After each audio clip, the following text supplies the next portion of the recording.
Every great investment you've ever made started with the right connections. Connections to the world's most sought-after investment community dedicated to improving business and society. You are part of this community.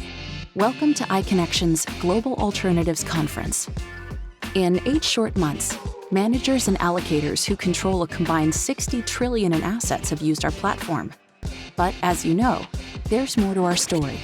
Funds for Food was the largest capital introduction conference of 2020, facilitating over 3,000 meetings with the industry's most sophisticated investors, while also raising nearly $2 million supporting those in need during the pandemic.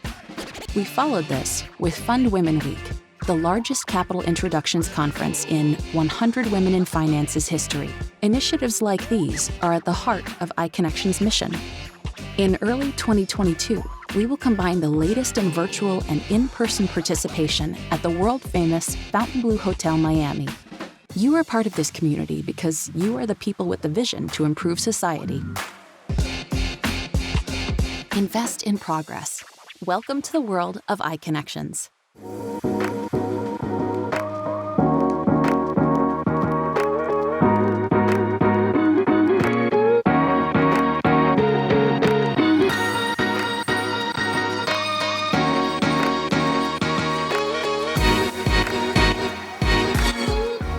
Hello everyone, I'm Ron Biscardi, the CEO of iConnections. I'd like to thank all of you for participating in this year's Global Alternatives Conference. This is our first year hosting this event, and of course, it's virtual. But we are looking forward to our first in-person Global Alts event, which will be held at the Fontainebleau Hotel in Miami Beach during Hedge Fund Week in January 2022. This event will feature world-class content prepared by the iConnections Investment Institute, followed by 2 days of one-on-one capital introduction meetings, which we project will number over 10,000. This event will be free for allocators and open to managers who are members of the iConnections platform. So if you're not already a member, please go to iConnections.io to learn more. Thank you for joining us, and stay safe and healthy. Hi, I'm Josh Leonardi, and I'm the head of the U.S. Capital Introduction Team at TD Securities. TD is now the 6th largest bank in the U.S., and the growth of our prime brokerage business is helping drive the success of our global markets franchise as we continue to expand our North American footprint. And it's through strategic partnerships like the one TD has with iConnections that has enabled us to connect more meaningfully with managers and allocators over the past year, allowing us to develop new relationships and build further inroads with the groups we already know. And we're certainly excited to be part of the growing iConnections platform and are looking forward to what the future holds. It's now my privilege to kick off the iConnections Global Alternatives Virtual Conference. Over the course of the next week, thousands of virtual meetings will be taking place on the iConnections platform between leading alternative investment managers and institutional allocators from around the world. Additionally, there will be a wide range of content offered, from fireside chats with industry leaders to expert panels discussing everything from diversity and inclusion to the intricacies of modern monetary theory. With that, our first fireside chat features 2 individuals who don't need much in terms of introductions. Ron Biscardi, CEO of iConnections, and Anthony Scaramucci, founder and co-managing partner of Skybridge Capital, who will be speaking about the campaign and inauguration update. And now I'll turn it over to Ron. Anthony, thank you for being our opening keynote for the iConnections Global Alternatives Conference. As you know, this is our first one at iConnections. We're thrilled to have you joining us here today, so thank you. Well, thank you for not bringing Mario Cantone to sit next to me while we're doing this. I just want to, again, personally thank you for that. It's good to be here, and congratulations on everything, by the way. Thank you. Thank you very much. I love what you're building, and you become an iconic leader in the space, and I know that you're going to grow exponentially, and so I'm thrilled to be can join with you on a lot of fun things. I appreciate that. We're really excited to be partnering with you as well, and John on what you're doing at SALT. And I don't know about iconic. I think when SNL does a skit on me, maybe we can go with iconic, but not quite yet. Look, when they did the skit on me, I was calling for more hairspray and a tighter Windsor knot. Okay, I felt a little let down by the depiction. Well, let's jump right into it. So obviously, yesterday was a big day. We had the inauguration of a new president. President Biden is now in office. I think it is clear from everything he said leading up to yesterday, and I think also from the executive orders that were passed, he clearly intends to undo a lot of the policies from the Trump administration. So putting Trump the man aside, I know there was a lot of support in the business community. I think you supported a lot of the policies that the Trump administration implemented, especially in the first 2 years. The tax policy is a key one that comes to mind. How do you feel about the Biden administration undoing a lot of that, and what do you think the impact is going to be on the economy? Well, first of all, I think with President Trump, there was always a tale of two cities, and so I was supportive of tax policy, certain deregulatory policy. I'm supportive of business pragmatists as judges. I'm social liberal, so I'm not in love with that whole orthodoxy, if you will. Sure. And so many of those things I think were very good for the economy, very good for the system. But up against that, you had the Muslim ban, which I was not a supporter of, which I'm happy that President Biden is now lifting, because I think it's a stain on America, very bad optics for us. I wasn't in support of the aggressive tactics that we were using at the border in terms of putting women and children in cages and so forth.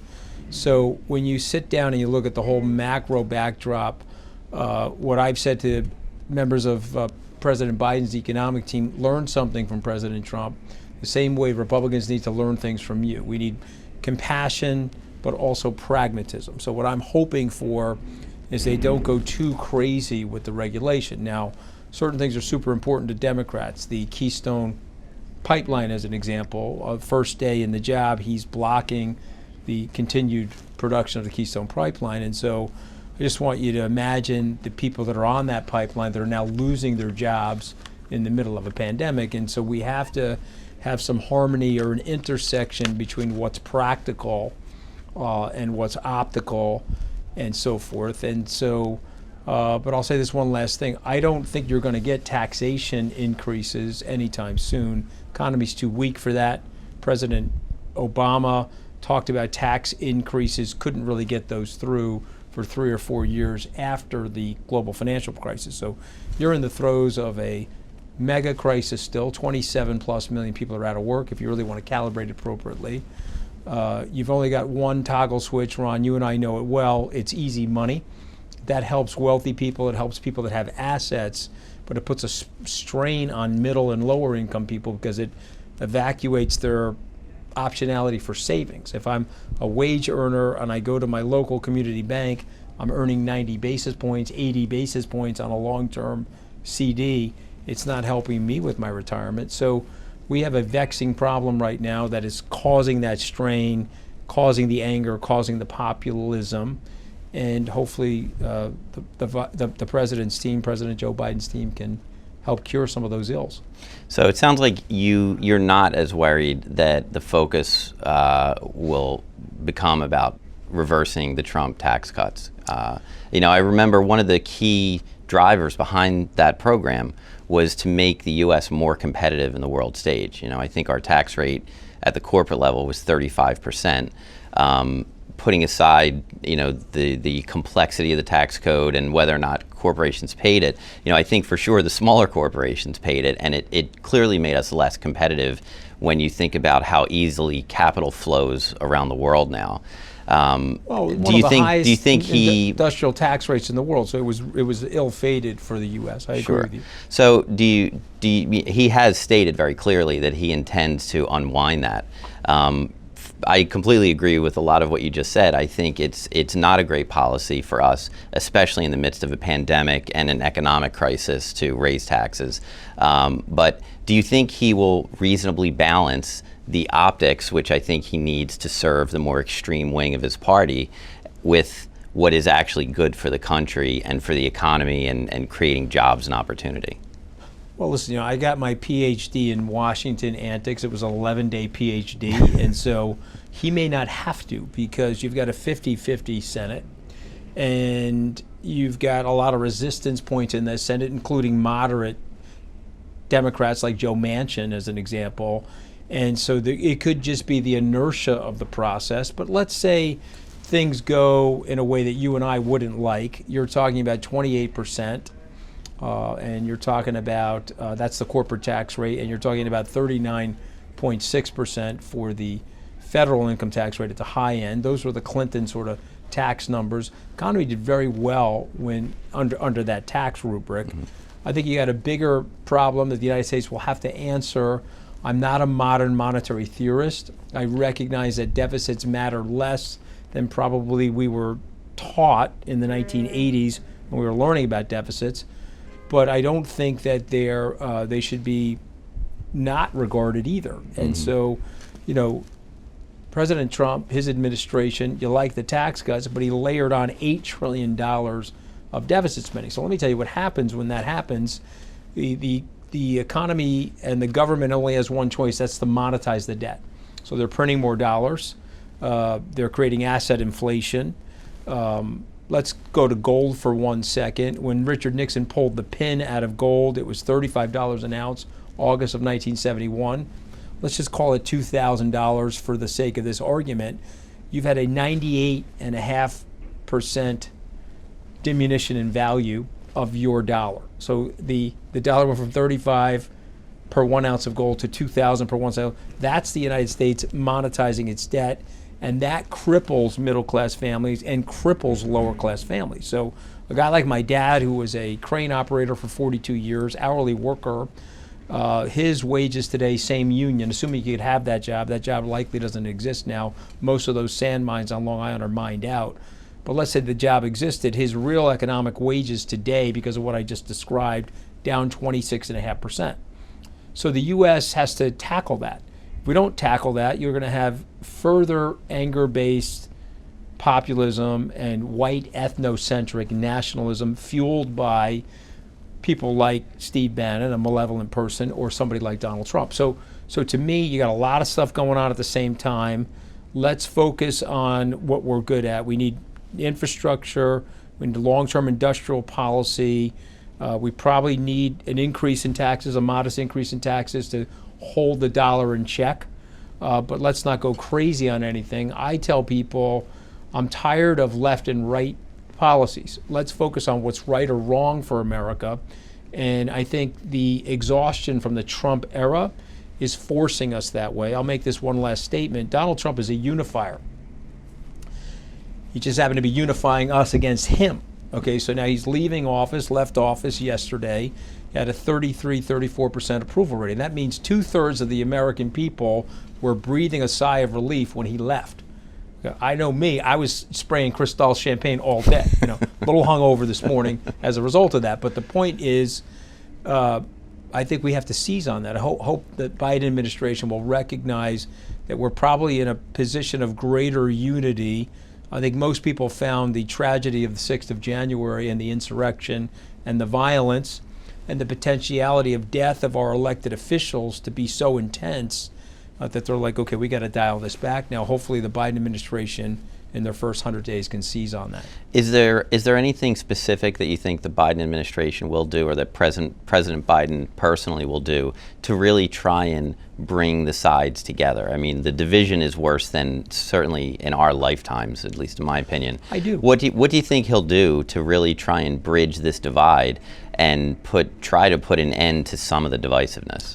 Well, there's a picture behind you of me and then Vice President Biden at our SALT conference. And what he said there, and I think he's going to do this now, is there are easy things like infrastructure and education that there's enough going on both sides to agree on. They may not agree on immigration. They may not agree on tax policy, but they could agree on those things. And even though they're smaller wins, there's incremental unity in those policies being brought forth. And I predict that will happen. This next stimulus package will be layered with a lot of infrastructure.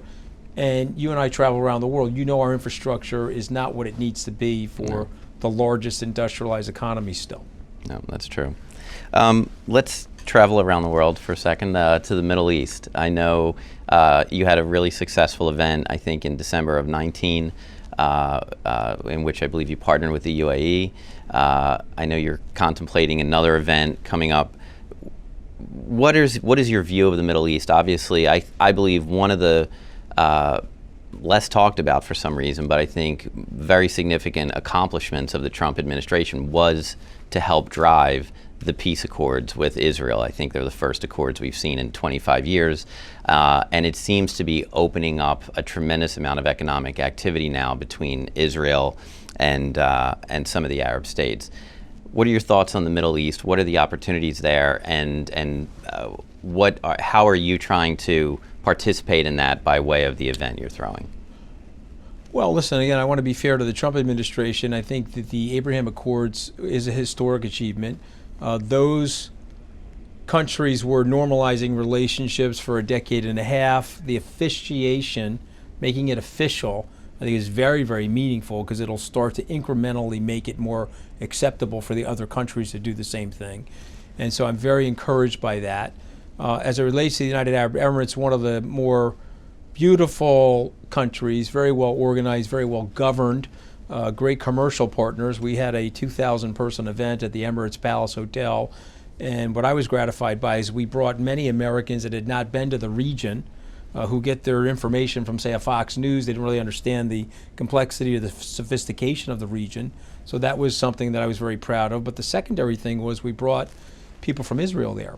And so we had one of the first, I think it was the first public presentation by an Israeli venture capitalist. It was the first public presentation by a business executive from Israel in the UAE, was at our SALT conference. And the government told me that that was a very good precursor to greasing the Abraham Accord. So one of the good things, the reason why I love your business, iConnections, is that connections is what it's all about, to be a human being. And what you're doing for our industry is amazing because you're making it easier to have people meet with each other, bring down their inhibitions, get them to enjoy each other, and then find ways to do business with each other. I think that's why you and I are so close and why we share that vision and that dynamic. And so when you're thinking about the Middle East, and you're thinking about the future is us together. It's less xenophobia, it's less tribalism, it's less us versus them, and it's more of a collaboration. I know that my business is made stronger by the help of your business. I tell my hedge fund competitors, don't compete with me necessarily, let's collaborate. There's many fish in the sea, and if we can grow the industry and we can reduce people's ill feelings towards our industry, we're all going to do better. You get that, I get that. I think the same thing could be applied to the UAE as it relates to the geopolitical situation in the Middle East. And then the last point that I will make is, like you, I'm a non-linear person. I like going first. When young people come and see me and they talk about relationships, I always tell them, don't think about it as a quid pro quo or something that's transactional. Go out and go first. So I went to the Middle East. We told them we weren't interested in making any money off the conference. Mm-hmm. We just wanted to partner with them, show them what our force capabilities were, bring a lot of interesting people together, and let's see what happens. And so in a laboratory setting like that, with that kind of long-term thinking, unbelievably great commercial activity takes place. So I am very encouraged by having another event there. You're going to be partnering with us on that. And we're excited to do that. Next event. We're excited about that. And could we have other events in other cities in the MENA area, the Middle East, North Africa? I certainly hope so. And like you, Ron, I want to break new ground. And so I'm excited to get to the post-pandemic world where we can break new ground. And I also like the way America got through this. This was a struggle in our country. It was a divide. There was a threat to our democracy. I know that, I don't want to be overly dramatic, but we can just look at the prima facie evidence. And yet here we are, once again, a peaceful transfer of power and some exciting things ahead for America and the world. So let's talk about New York City for a second. Obviously, it's the finance capital of the world. It's certainly the capital of the hedge fund industry. We just saw the hedge fund industry hit $3.6 trillion in assets as of the end of last year. So certainly one of the best years for the hedge fund industry in many, many years. But at the same time, New York City is in a lockdown. most of the people I know in the industry are not working in their offices anymore. Everyone is working from home. And more I hear conversations about people not working from even the New York City region, but no tax states like Florida, Texas, Tennessee. What are your thoughts on that? Are you concerned for the future of the hedge fund industry? I think Goldman also made an announcement that their Goldman Asset Management, I believe, is at least contemplating a move to Miami. Do you think this is the beginning of a major trend out of New York City into Florida? And now that we've all learned how to work remotely, is it, I never like to bet against New York. I think people have gotten massacred betting against New York, but this one does scare me. Well, listen, I have a lot of different reactions, so let me just give you my first reaction is our leadership in New York has sort of taken for granted the status of New York, and sometimes people forget that taxation is a price for services, and so people are willing to pay high taxes if they're getting great services, but when you go upside down and you have these ridiculously high taxes and you have remedial or poor services, then people really start to migrate. The secondary thing, and it can't be lost on anybody, is the elimination of the state and local income tax deductions as a result of the 2017 tax reform. Now, that was a Republican strategy to hobble blue states. President Trump, when he was about to sign it, I was still talking to him at that time. He called me to get my opinion on it. I said, well, I think you're making a mistake with this. I'm not saying this as a blue stater. I'm not talking my economic book. I'm talking the macroeconomic backdrop, because if you really understand our economy, these major industrial cities in the Northeast and the West Coast, those West Coastern cities, they're fonts for immigration. President Trump doesn't like immigration, but I'm an immigrant, and you are as well, and most people are for that matter. And so what you find is teeming cities where immigrants are coming in. You have a need for a safety net in those cities, and so they have high cost infrastructure. Yet it's right in those cities, whether it's LA, New York, Boston, Philadelphia, it's in those cities where all the economic innovation happens.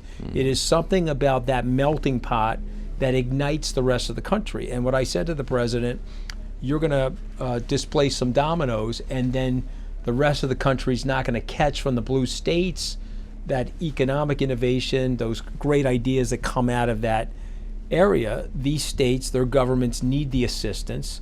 You and I both know this, but it's worth sharing with your people. New York only gets about 42 cents back from the government of what it puts in. It's going to other states like West Virginia and Kentucky. I'm fine with that because I believe in the federalism of our system, but we should not be in this situation where the state and local income tax deduction went the way it went. I would like to see that revised. I think that would be very good for New York, but it would be also very good for the economy, because weirdly, when you hobble New York and LA and these other places, you're hobbling the rest of the country. Last point, and I'll be brief, is that you're right, we're going to work more remotely, but you can't eat a hot dog remotely at Yankee Stadium. You can't, have a gin and tonic at intermission at an amazing Broadway play remotely. And I admire people in Miami. I think the mayor of Miami is doing an amazing job of building up that city. And those cities deserve their growth because they're more competitive. But if we can get executive leadership like Mayor Bloomberg, and we can get people that are a bit technocratic and are willing to price our services and our taxation more competitively, this is still going to be the leading destination for most businesses, particularly the financial center. So I think it's a cyclical glitch which can be corrected through good policy.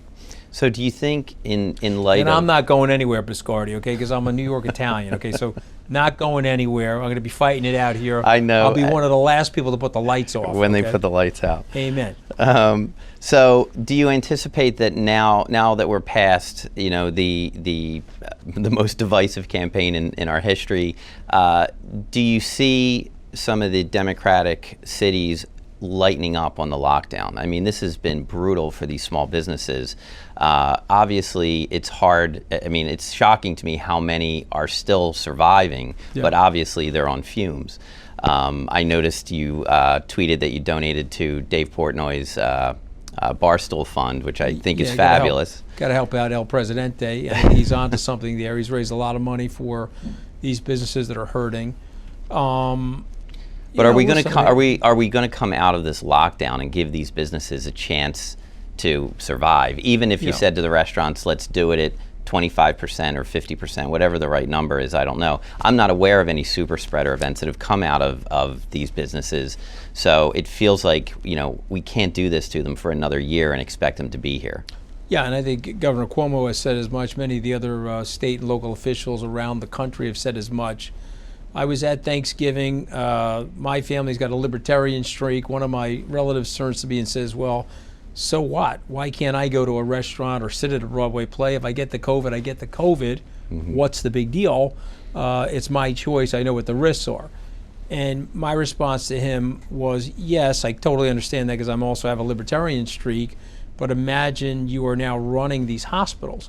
And what most Americans don't understand is we've got about 340 million people. If you think of all the immigrants, the documented, undocumented, the U.S. Census, you've got about 340 million people living in the 50 states. You only have 1 million hospital beds. And of those hospital beds, believe it or not, you only have 300,000 intensive care beds. Mm-hmm. And so the problem that you have if you're a governor, or if you're a public health official, you're like, okay, if I open everything up and I look at the math, I'm going to have field hospitals in Central Park. I'm going to overwhelm and burn out and blow up the hospital system and impair our healthcare workers in a way that I don't think is sustainable. That's the argument, and that's the balancing test that people are under right now. Listen, you can't go back and change this because the genie's out of the bottle, but you could have had a national mandate. You could have had a national coordination policy among the 50 states. You can still do it because there's lots of catnip in the Treasury, in the bursar of the federal government to get the states to comply with certain policies, even the state of Florida, which is like the Wild West down there. And you could abate the problem. You've got 650 people dying per million as a per capita ratio of COVID-19, and the numbers are going up in the U.S. In South Korea, they got the disease same day that we did, 21st of January 2020. They have 20 people dying per million.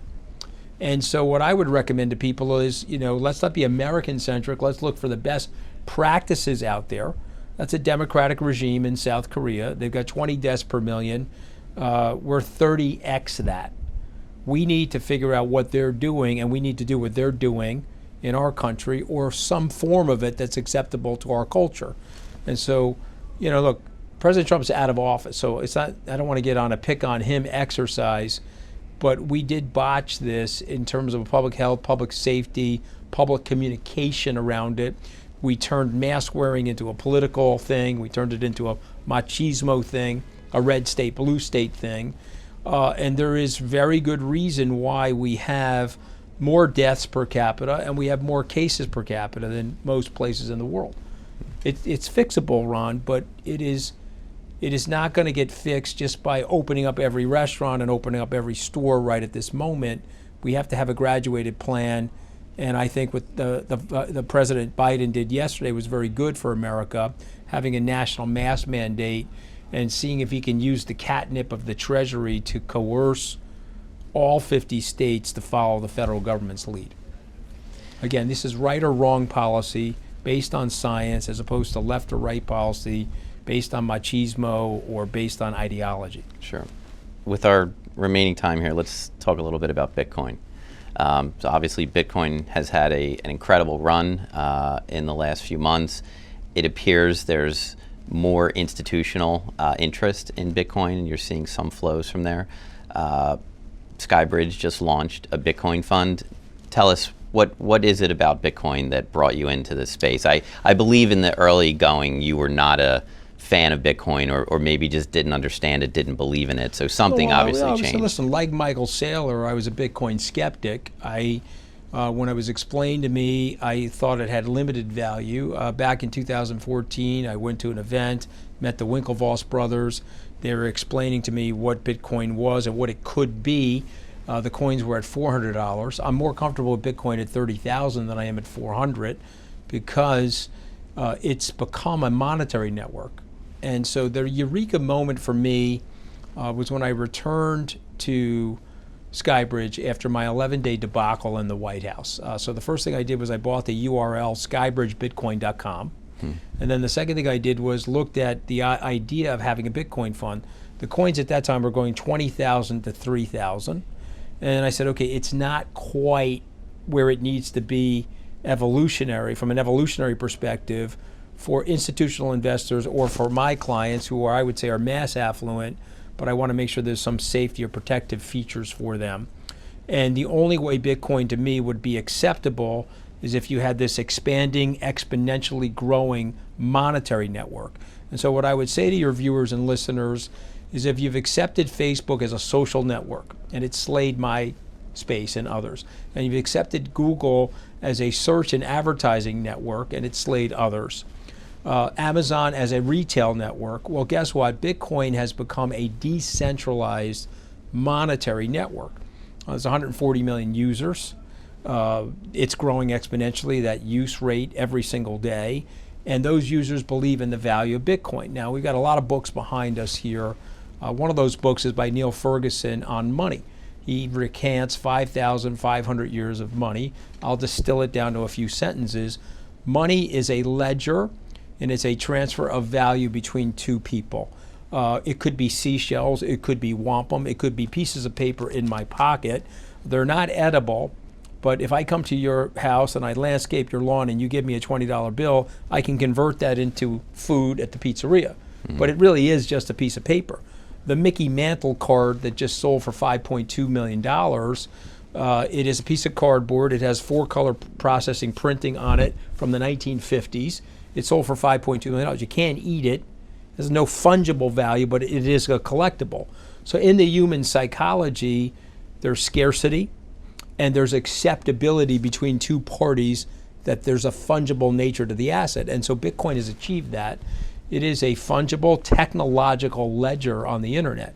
And so it's better at being gold now than gold is at being gold. It has a scarcity value to it. It's easy to store. It's easy to transfer. You can transfer it over the blockchain, very well encrypted. And so for me, I'm there now with Bitcoin. I feel that Bitcoin will be the Amazon of money. And I would tell people, well, Bitcoin's had a big run, $400 or a penny to 30,000, wherever it may be right at this moment.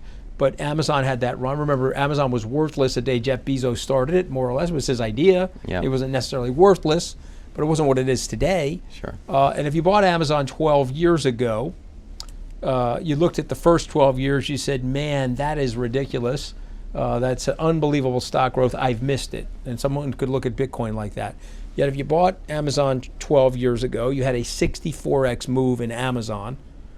And I think that's going to happen for Bitcoin. And I want my clients to avail themselves to it. So I'm saying, listen, it's a 1% position possibly. We have a $50,000 minimum like on our hedge fund. You know from our first fall conference, which I know you attended, I'm all about trying to democratize these things. I want the hedge fund space to be democratized to people. I don't just want it to be for wealthy people or endowments or pensions. $50,000 minimum in our hedge fund product, 26,000 clients later, $8 billion later, we've democratized an element of the hedge fund space. I'd like to do that for Bitcoin. Now, some people say, well, why not just put the thing at Coinbase? Okay, well, I agree with that. You could put it at Coinbase, but Coinbase has fallen down a few times. Their website goes down often. You've also got people phishing you on Coinbase. So there is a little bit of a higher risk as it relates to security and storage at Coinbase. Phenomenal company, by the way. And I would just rather hold mine at Fidelity and cold storage off the grid of the internet. And I think it's worth paying us 75 basis points, which we share with Fidelity. We have Ernst & Young as our accountant to keep your Bitcoin safe, and you can go in scale and size in a fund like ours. And by the way, Greystone as a fund, it's trading on the pink sheets, it's a trust, it has a 30% premium to the actual coin, and you're paying 2% to be in that trust. At Skybridge, you pay 75 basis points, you own the NAV of the coin, so you're bypassing all of that premium stuff, where as you get to the evolution of an ETF and things like that, those premiums are going to come down, And I think it puts those people at risk. What sort of regulation do you think we're going to start to see? I mean, as this becomes a bigger part of investors' portfolios, and also as it, I think, becomes more concerning as a transfer of value on the world stage, such that central banks start to pay closer attention to it or maybe become concerned about it. Yeah. What sort of regulation do you think we're in for where Bitcoin's concerned? Well, again, I would encourage people to, Gary Gensler, who's going to be the SEC chairman, he worked with me at Goldman, he taught a digital currency class at MIT. It's available online. You go look it up. It's a 24-hour lecture series. Very articulate on Bitcoin. He's going to be running the SEC for Joe Biden. So I think he's got in his head, and I don't want to speak for him, but I think he has a more progressive idea about what has to happen in terms of the regulation of Bitcoin.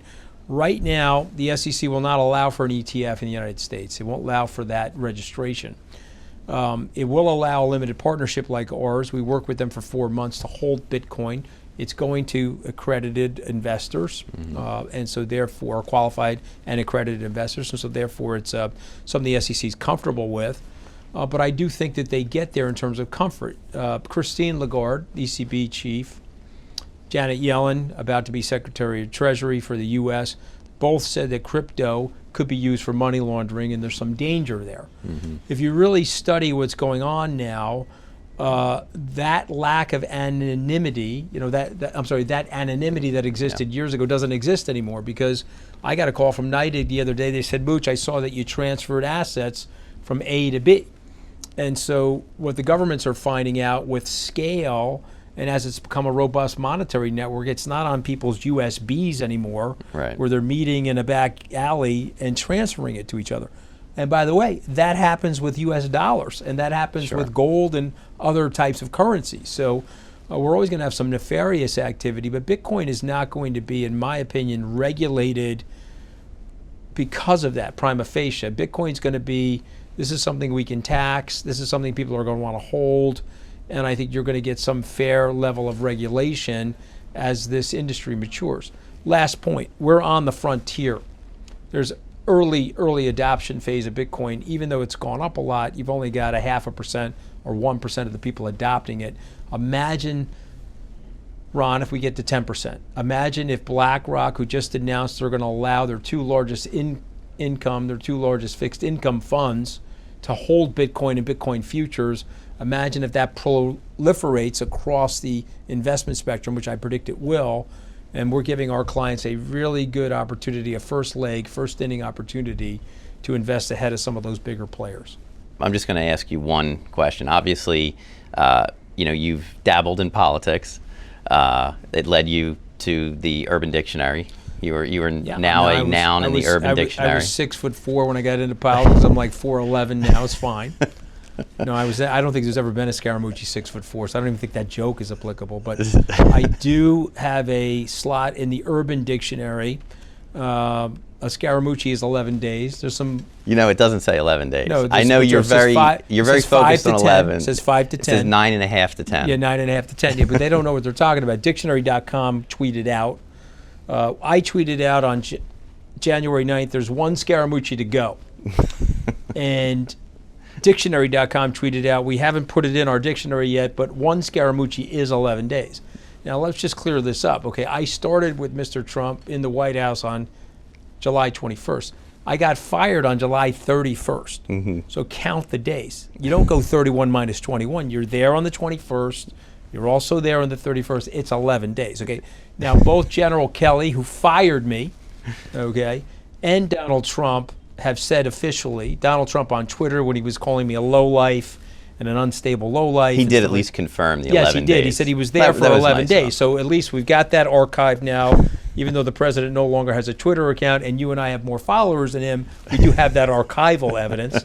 And of course, General Kelly, who has been to the SALT conference a few times, him and I were in Iowa last week, actually speaking at the Iowa Farm Expo. We've become very close personal friends. He can confirm that I was there for 11 days. He could also confirm that his first official act was to fire me. Okay, so it was a very painful day.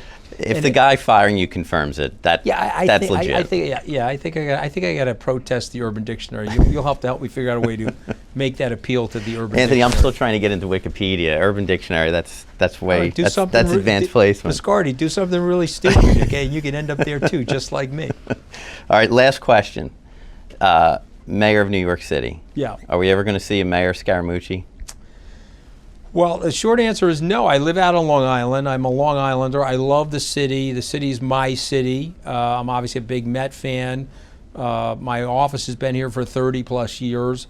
But I live out on Long Island, and so I have young children. I don't see myself ever being the mayor of New York. If you told me there was an opportunity for an elected office 10 years from now here in the city, or not the city, but the state, or something like that, would I be open to it? Yes. I'm not one of these politicians who's going to say, oh, I'm not running, and then 2 months later I announce a candidacy for something. But I don't see myself as the mayor of the city because, not that I don't think it's an amazing job. Mayor Bloomberg came to SALT a few years ago, came to one of our dinners, told me it was the most amazing job that he ever had. And I think it would be a compelling job, but I just don't have the residency requirement. There's a couple of good guys running for mayor this time. Hopefully one of them will win.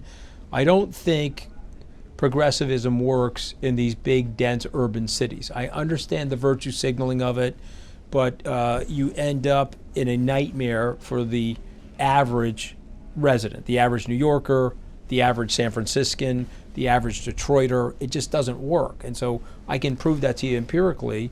So we need something more practical. We need something that's more focused on good policy, something closer and akin to what Mike did, Mayor Bloomberg did. Of course, stop and frisk, we could argue about the controversies related to that. But in general, we need good, commercially sound economic policies that help lift living standards and keep people safe. We don't need all this virtue signaling. Well, Anthony, thank you. We really appreciate the time. Thanks for helping us kick off our conference. If I ever run for anything, though, I'm counting on you for mega donations. Okay? I know how well connected you are at iConnections, and so I'm expecting you to raise me I would be millions, thrilled. I would be thrilled to help okay? Mayor Scaramucci. Okay, we're on record right now. Okay? That's right. He's going to be there funding my campaign. By the way, I forgot to say this at the beginning, but thank you for allowing us to do this in your office. It was great to get out of my basement. I know I've been in my basement for 9 months. I'm like Joe Biden. I beat up on Trump from my basement for 9 straight months. But I want everyone to know that we actually are doing this very safely. We had the entire crew tested. Anthony and I took tests. Everyone's negative, so it was important to us to do it the right way. But thank you, sir, for helping us kick this off. It's good to be here.